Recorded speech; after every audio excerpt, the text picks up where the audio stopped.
This is the fourth day of this June 1981 7-day session, and we will continue reading from and commenting on the letters and lectures of Zen Master Dawi, taken from the book Swampland Flowers, translated by Christopher Cleary.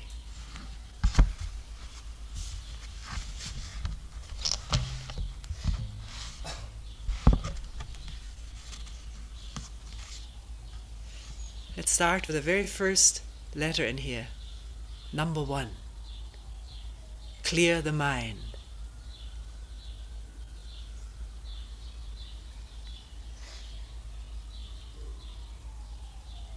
Complete listening is clearing the mind, with no listener judging or evaluating, agreeing, disagreeing, in no way bringing oneself into this.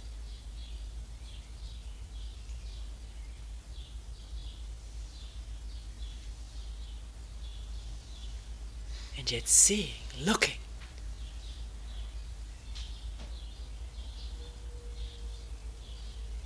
listening.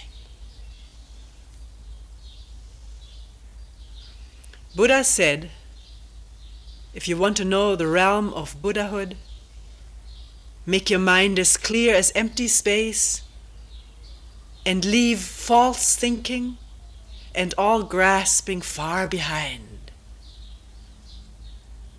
causing the mind to be unobstructed wherever it may turn.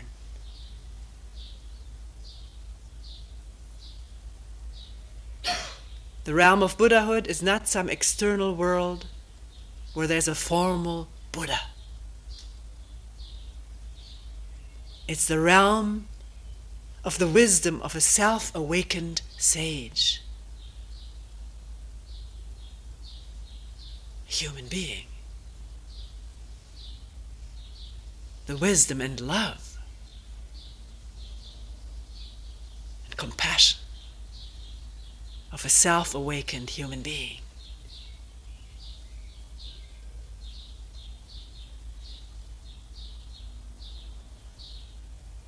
In whom there are no fears, and where there are no fears, there is no need to manufacture illusion. All our illusions are manufactured because of fear. Fear of standing alone. Fear of being nobody, etc. Fear of losing.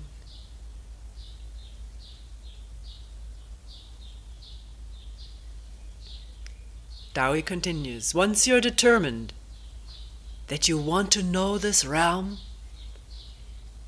you do not need adornment. You do not need adornment. Cultivation or realization to attain it. Just clear away the stains of afflictions from alien sensations that have been on your mind since beginningless time, so that your mind is as broad as and open as empty space, detached from all the clinging of the discriminating intellect, and your false, unreal, vain thoughts too are like empty space.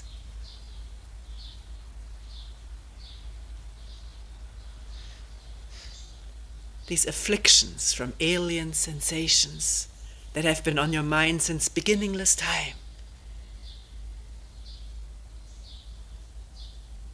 Past sensations, past experiences having left traces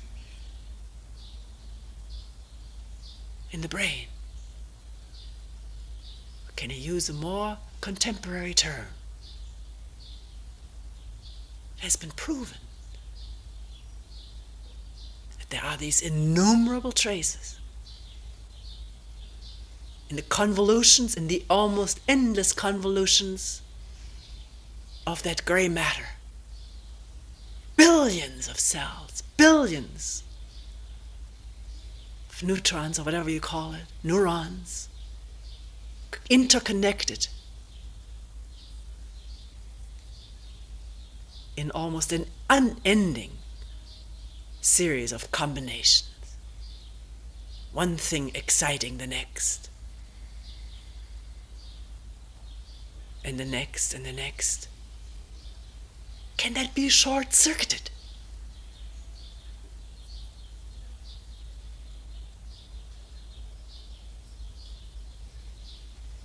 So one doesn't have to deal with all these little associations one by one. Short-circuit the whole damn thing.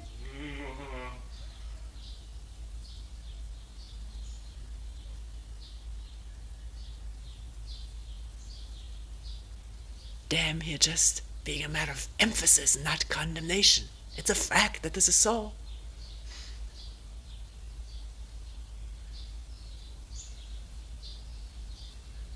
Have been on your mind since beginningless time.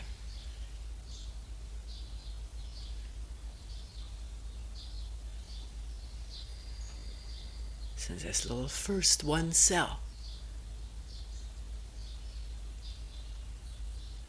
started moving toward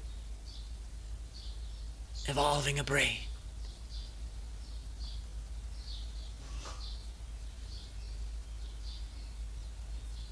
Even without a brain, there's incredible ingenuity. Just read the other day in a scientific magazine about a one-cell animal. One cell, mind you, macroscopic, having a minuscule harpoon with which either to harpoon another cell for food or to attach itself to something.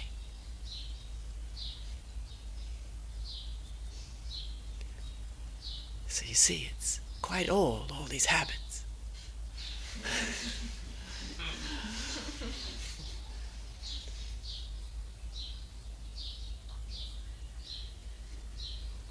Buddhism talks about the alaya consciousness, the storehouse consciousness. It's this brain. There's nothing mysterious floating around someplace in inner or outer space. It's the brain. This alaya consciousness, this eighth consciousness, everything's stored in it.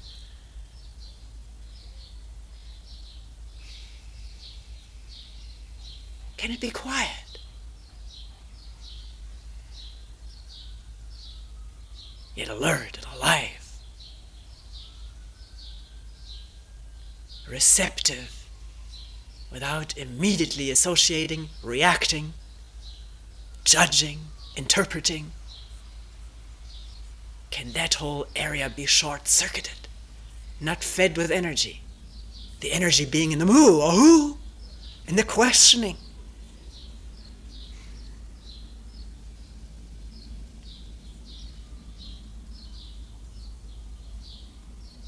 Dowie concludes this letter. Then this wondrous, effortless mind will be unimpeded wherever it goes.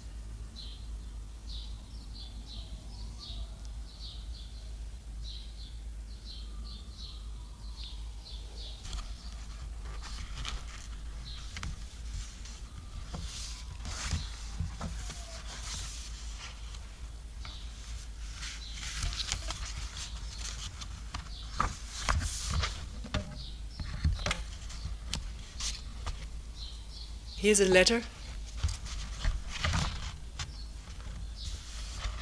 which is entitled Contemplating No, Contemplating Mu, or Who. It's the same thing. A monk asked Chao Chu, does a dog have Buddha nature or not? Chao Chu said, no.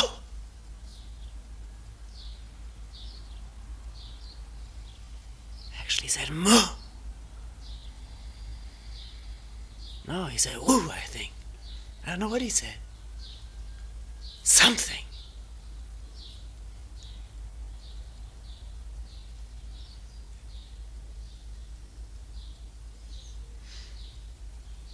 This one word, no, is a knife to sunder the doubting mind of birth and death.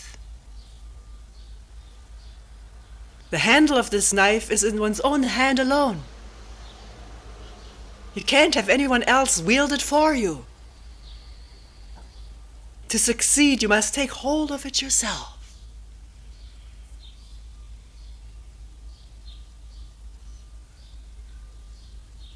You consent to take hold of it yourself only if you can abandon your life.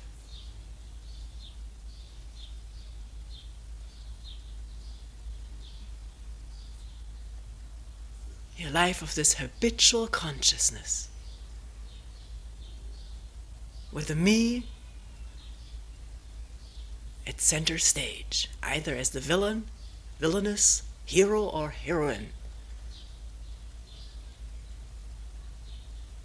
Can one abandon that life? Turn off the soap opera and one switch.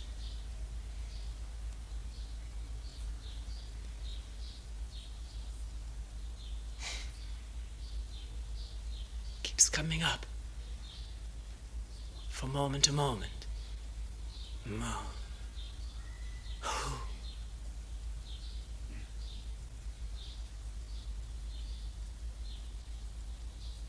You consent to take hold of it yourself only if you can abandon your life.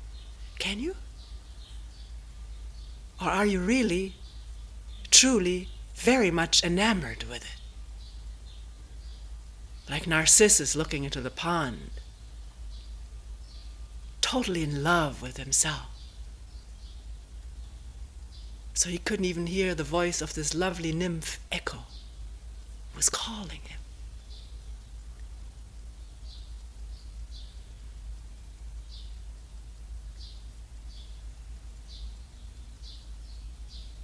Eventually he plunged into the pond and drowned, I think.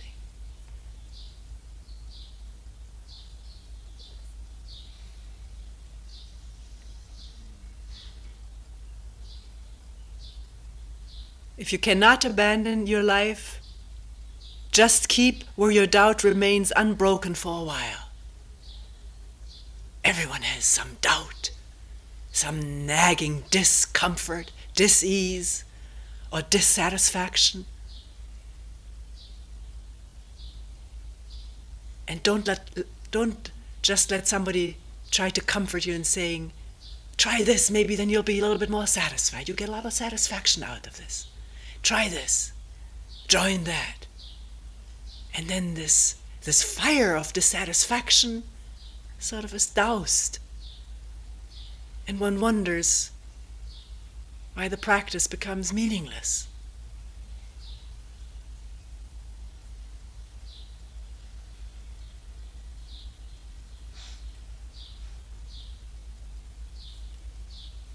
If you cannot abandon your life, just keep to where your doubt remains unbroken for a while. Suddenly you'll consent to abandon your life, and then you'll be done. Mind you, abandoning life does not mean to leave the family or the city or the country and to look for a cave in a desert or for a monastery in the Far East or the Near East.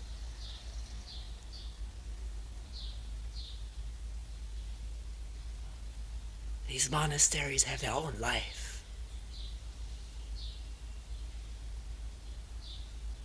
A microcosm within the macrocosm.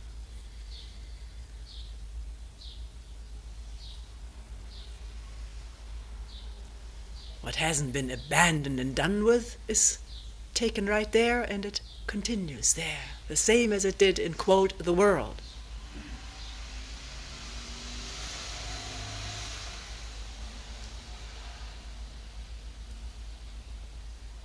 Only then will you believe that when quiet, it's the same as when noisy. When noisy, it's the same as when quiet. When speaking, it's the same as when silent. And when silent, it's the same as when speaking.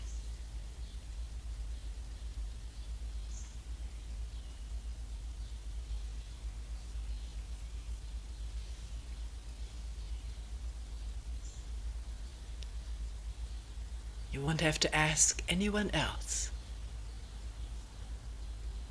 And naturally, you won't accept the confusing talk of false teachers.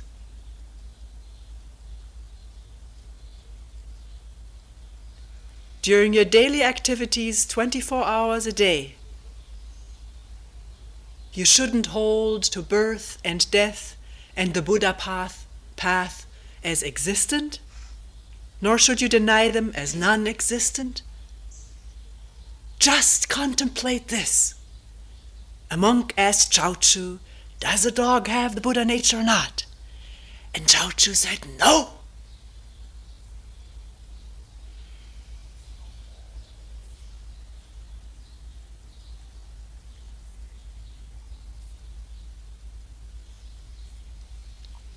Or who am I?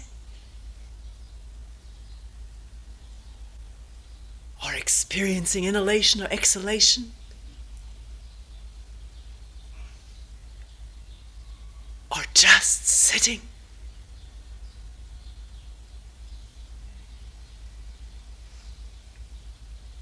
Not clinging or not abandoning, not fearing or expecting anything whatsoever. You're totally with whatever there is, which is called shikantaza.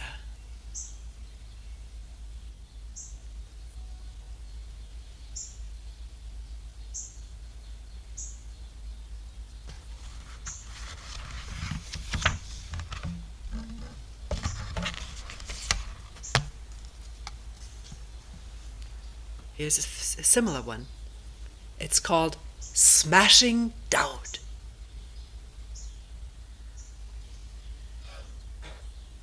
Right where you stand or where you sit, investigate the one in you who covets wealth and rank. Where does he come from? Where does she come from? And in the future, where will he or she go?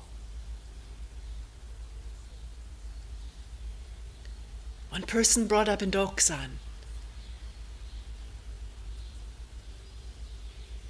that he had never realized before, until one moment in Sesshin, this incredible urge to feel important.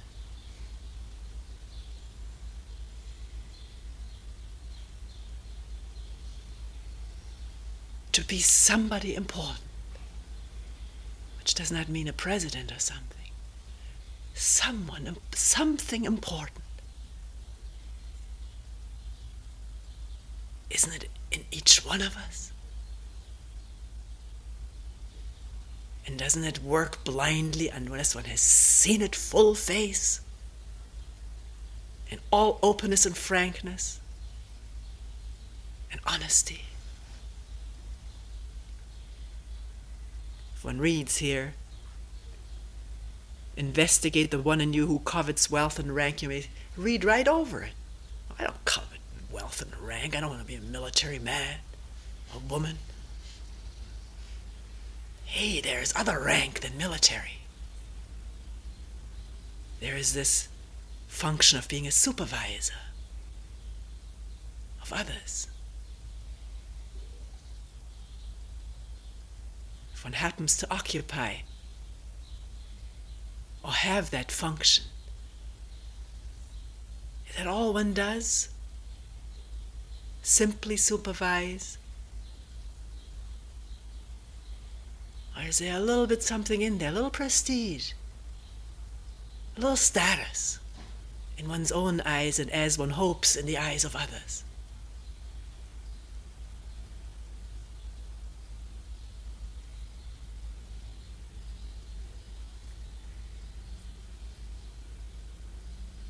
All the time our children are asked, what are you going to be when you grow up?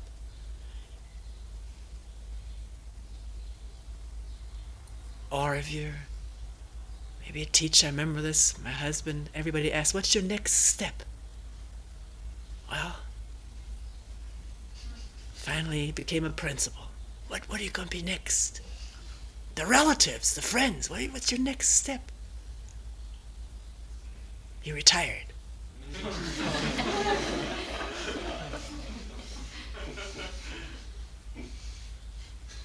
And then people say now, "You don't leave him alone. What do you do with your time?"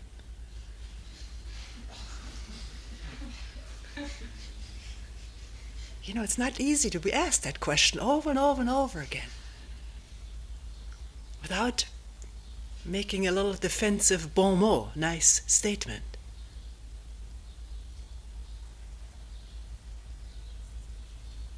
Because what does one do with one's time?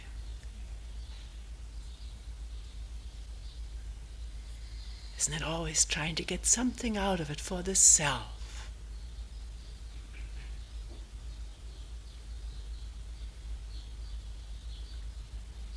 It takes subtle sensitivity, awareness, and a willingness and utter necessity to look into this. So one does not delude oneself, and with that not delude others. It always goes hand in hand.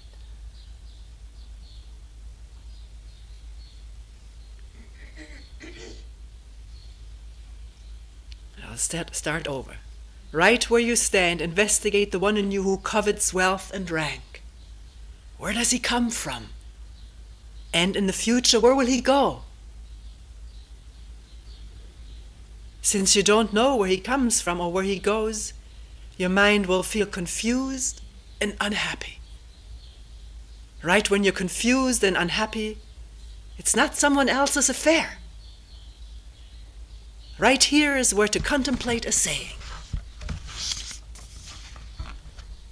A monk asked Yunmen, "What is Buddha?"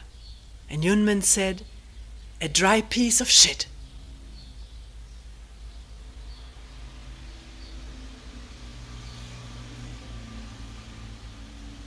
Just bring up the saying. When all your machinations suddenly come to an end, then you'll awaken. But they must come to an end. As long as there's still pleasure in machination, they continue, giving birth to new machinations. There's no end to them. One must see the danger and the wastefulness and the futility of machinations.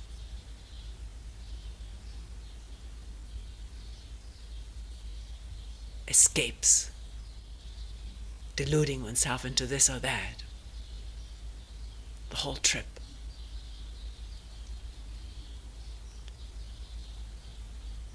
When all your machinations suddenly come to an end, then you'll awaken. Don't seek to draw realization from the words, or try in your confusion to assess and to explain.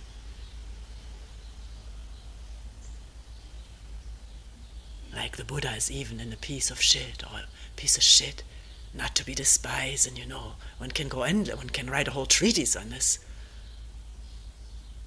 philosophical one, on this exclamation, on this absolutely free exclamation of Umans.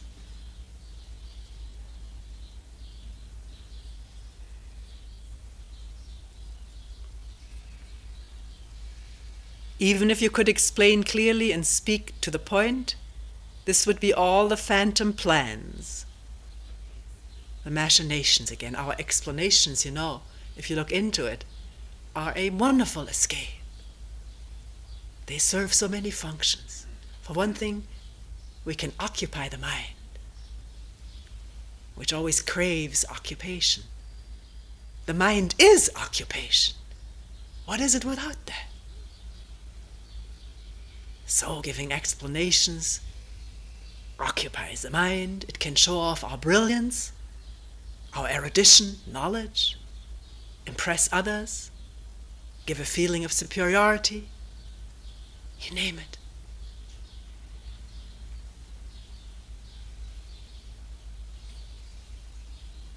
Always escape from this utter inner shallowness and emptiness and nothingness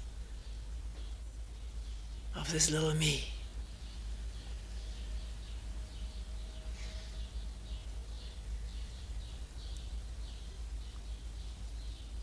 Even if you could explain clearly and speak to the point, this would all be phantom plans.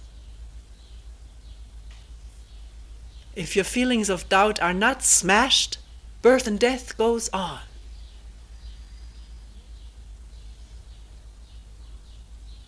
It's a vague sentence always, birth and death goes on. It meant something very real to Dawi before he smashed it. When this teacher said, when the tree falls and the vine withers, it goes along with it.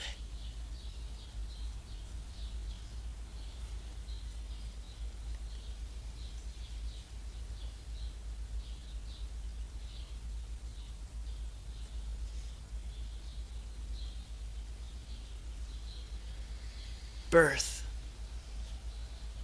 the birth and rebirth of the ego.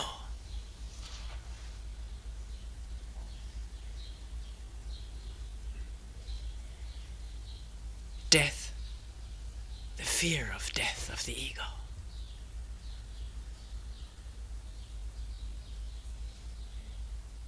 Fearing the ending of one's own continuity, continuing.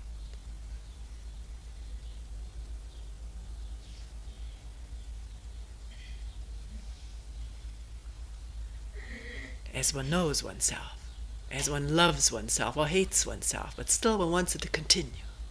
Why? It can never be anything fresh this way.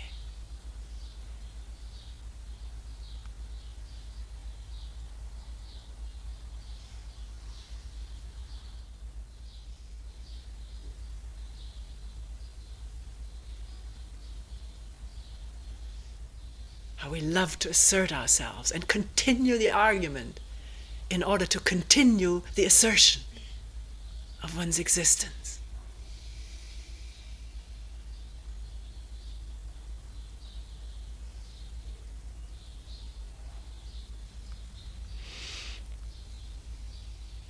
If your feelings of doubt are smashed, then the mind of birth and death is cut off.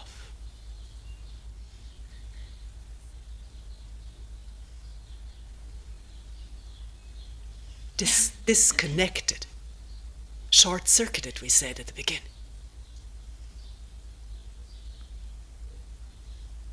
When the mind of birth and death is cut off, views of Buddha and Dharma perish.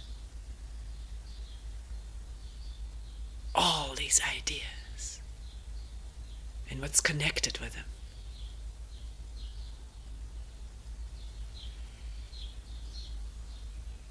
Ideas, hopes, imaginations, superstitions.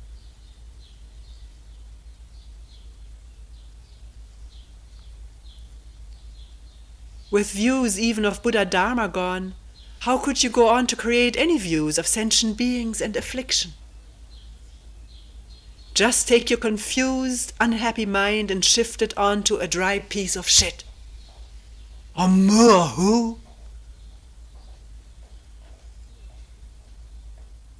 Once you hold it there, then the mind that fears birth and death, the mind that's confused and unhappy, the mind which thinks and discriminates, the mind that acts intelligent, will naturally no longer operate. Intelligent, here meaning clever or cunning, can be quite a different meaning to the word intelligence, which is prajna in Sanskrit. Clear seeing. And out of that clear seeing, clear thinking, which is so woefully needed in this world.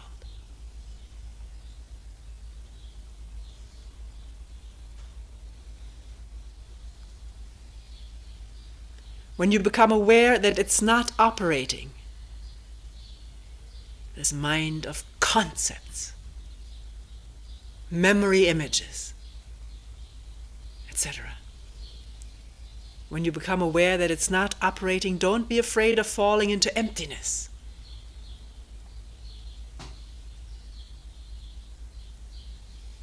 Immediately fear comes up. Now, what else is there? What's going to happen to me? And again you're connected to that mind. Thinking. That's thought. Squeezing in wherever it can. Because that's its function. It's its only function. To think. In habitual ways. In conditioned ways.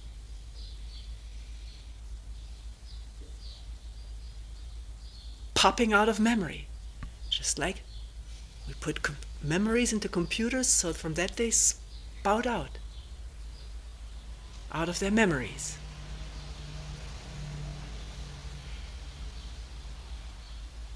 Don't be afraid of falling into emptiness.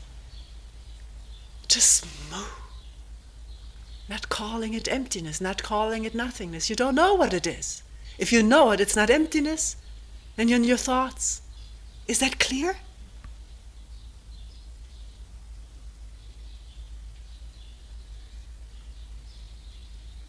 Suddenly, in holding firm, meaning the mind, to the saying, in holding firm, meaning moo, rock-like, stability, without clutching moo, not knowing, openly, vulnerably, fearlessly. Suddenly, in holding firm the mind to the saying, the scene is cut off for an entire lifetime of unexcelled joy and happiness.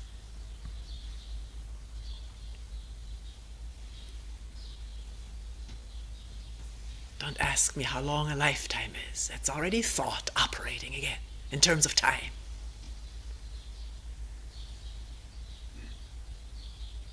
When you've gotten the scene cut off, then when you arouse views of Buddha, Dharma, or sentient beings, when you think, discriminate, act intelligently, and explain principles, none of it interferes.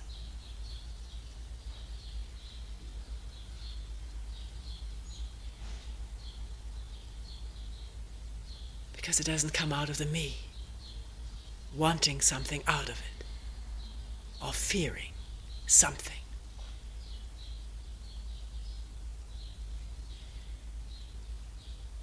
Let's read that sentence again.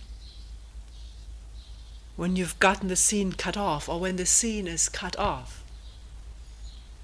then when you arouse views of Buddha, Dharma, or sentient beings, when you think, discriminate, act intelligently, and explain principles, none of it interferes. In the conduct of your daily activities, just always let go and make yourself vast and expansive. We've talked about that before. Coming out of that cubbyhole, broom closet of self-concern, overstuffed with problems. Can one simply step out of it?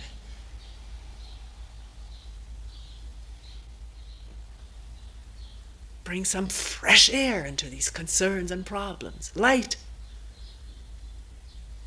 Make oneself vast and expansive.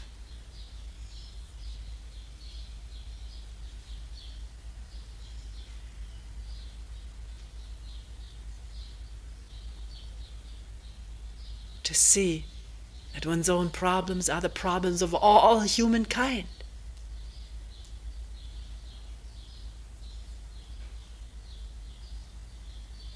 In this, self-pity comes to an end.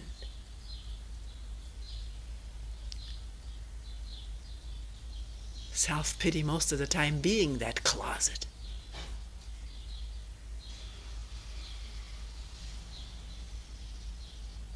Feeling so sorry for oneself.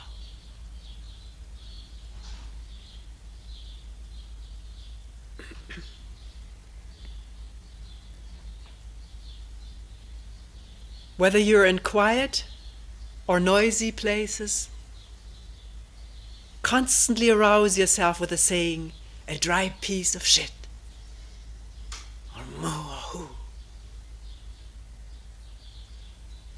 As the days and months come and go, of itself your potential will be purified and ripened. Above all, you must not arouse any external doubts besides. Once your doubts about a dry piece of shit are smashed, then at once doubts numerous as the sands of the Ganges are all smashed. Well, they may or may not be.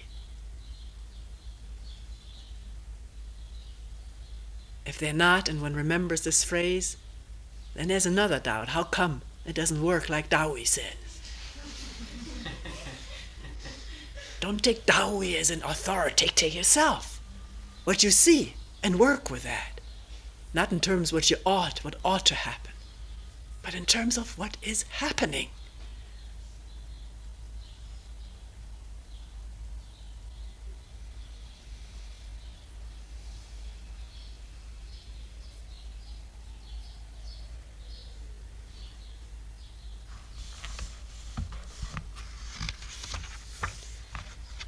Incidentally, the reason this book is called Swampland Flowers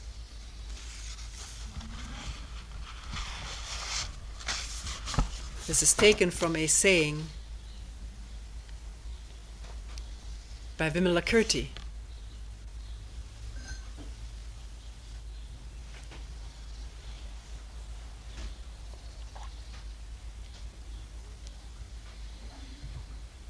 Very rich man at the time of the Buddha.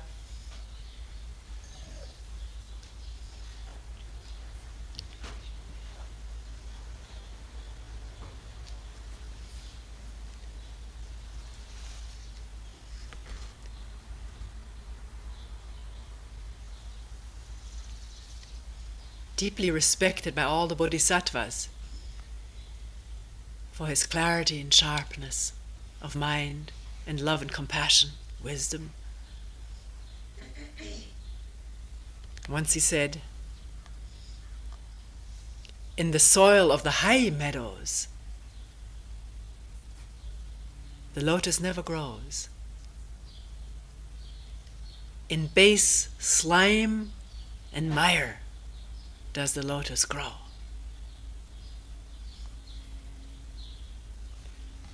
There's also a different translation which says,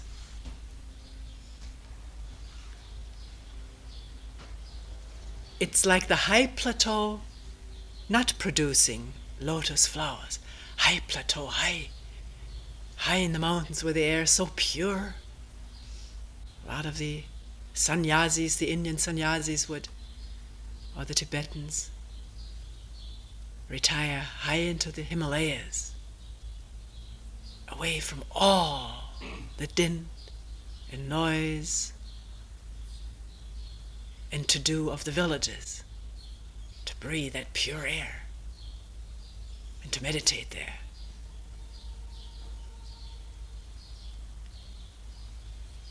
And Vimalakirti says, it's like the high plateau not producing lotus flowers.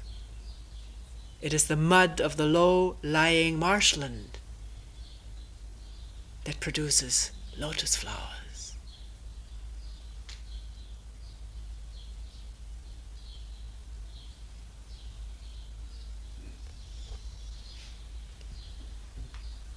Can one be totally intimate, familiar with and aware of the mire and the mud?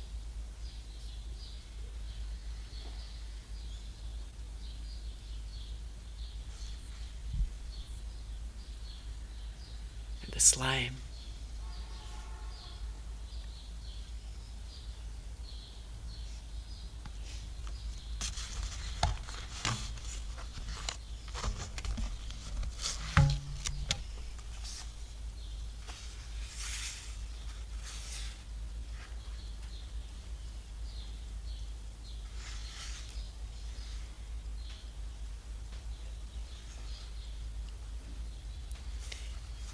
Here's a letter on meditation.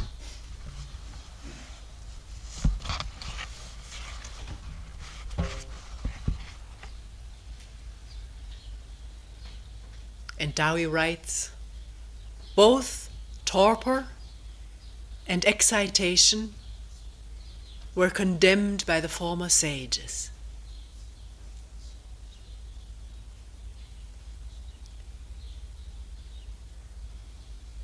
In warning against overeating, over-drinking, over-sex, the Buddha also mentioned sloth and torpor.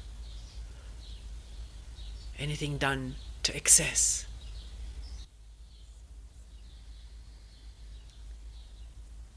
Both torpor and excitation were condemned by the former sages. When you're sitting quietly, as soon as you feel the presence of either of these two diseases, just bring up the saying, a dog has no Buddha nature. Or moo, or hu. When at times one is absolutely invaded by fatigue, tiredness, then can there still be the moo? It can be if you don't call your state tiredness or fatigue. And give way to visions of a nice warm bed, or cool bed, as the case may be. But stay with this feeling of fatigue rather than slip into the thoughts of what this state of fatigue arouses. Stay with this feeling of fatigue, not calling it that, not knowing what it is. Not knowing what tiredness is, but questioning it more. The tiredness being more. Not knowing what it is, or who, or breathing in the midst of it, or totally attending, wordlessly,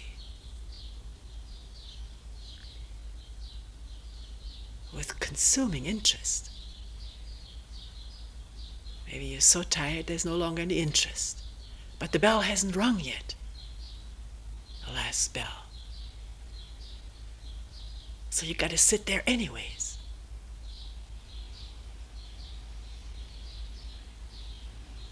Doesn't one want to know how one sits there? What the state is?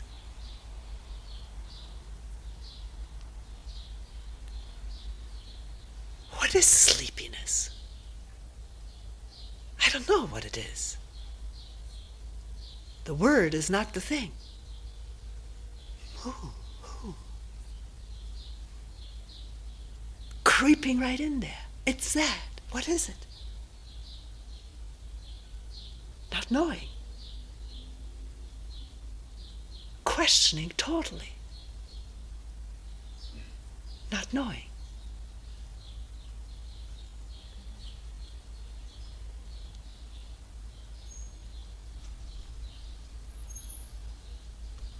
Let's read the sentence once more.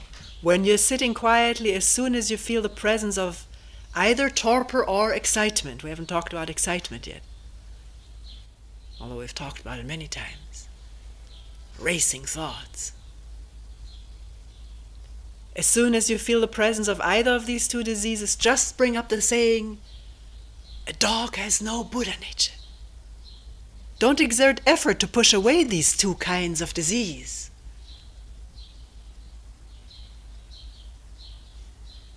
Don't exert effort to push them away. Just be peaceful and still right there.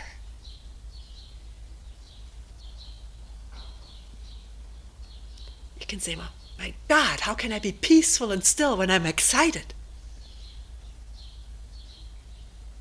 If you say you can't be, then you already cut yourself off from trying to find out whether you can be or not.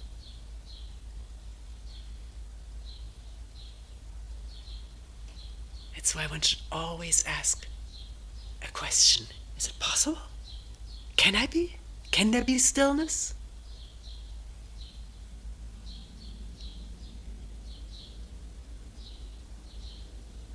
There's a tremendous turmoil someplace. in the streets, and you really need to find out what's going on, do you immediately join in? Or do you observe it quietly?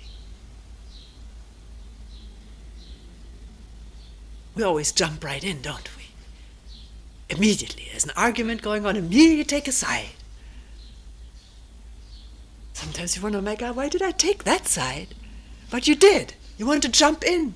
Be somebody too, like these other guys and girls.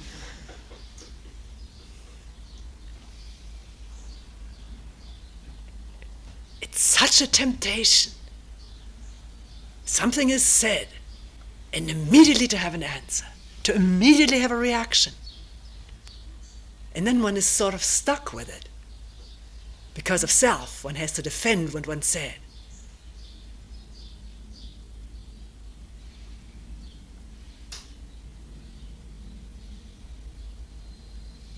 Is it possible, when there's turmoil inside or out, to hold back for a few minutes at least, quietly, to listen, to feel, to see, without interpretation, without bringing all that one knows to bear on the scene? Then there's only more confusion.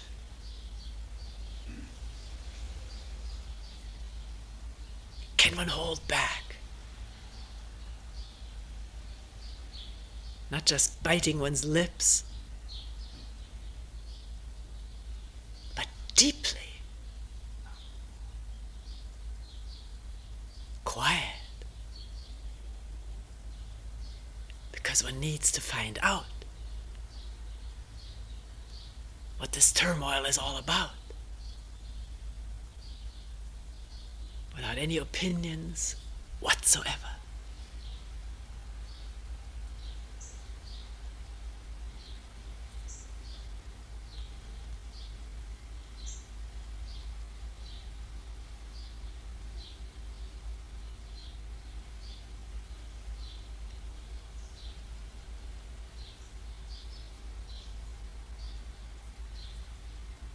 This is energy.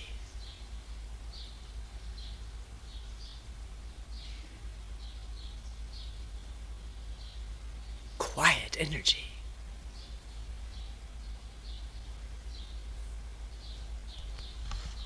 Dowie continues or finishes. Over a long time, as you become aware of saving power,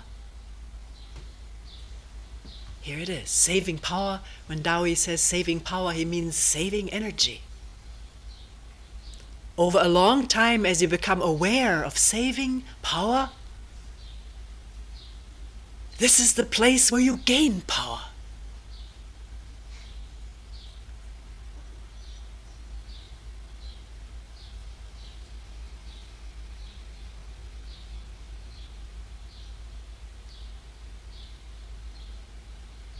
Saving energy is gaining energy, is gathering it, collecting and recollecting it.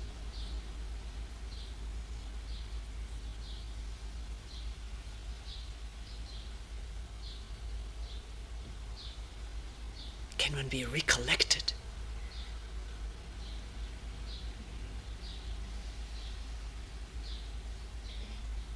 Not in the meaning of remembering, but in one's energies.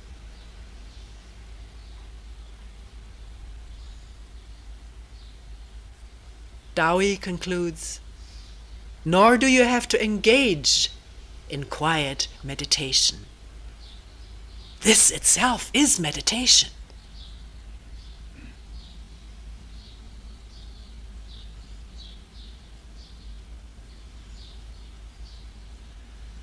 Observing inner or outer turmoil in quietness, attention,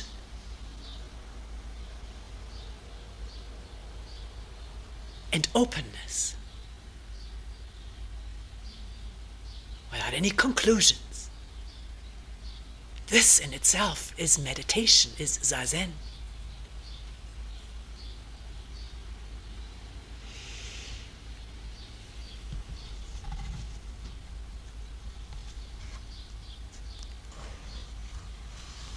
We will stop here for today.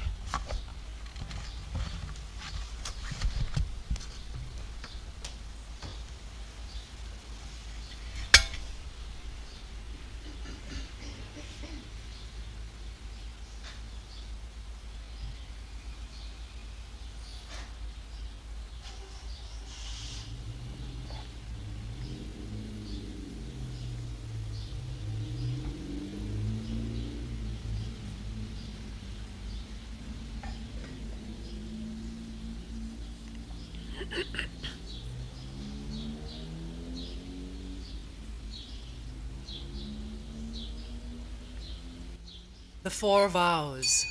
All things without number. I vow to liberate endless blind passions. I vow to uproot Dharma gates beyond measure. I vow to penetrate the great way of Buddha. I vow to attain all beings without number. I vow to liberate endless blind passions. I vow to uproot Dharma gates beyond measure. I vow to penetrate the great way of Buddha. I vow to attain all beings without number. I vow to liberate endless blind passion.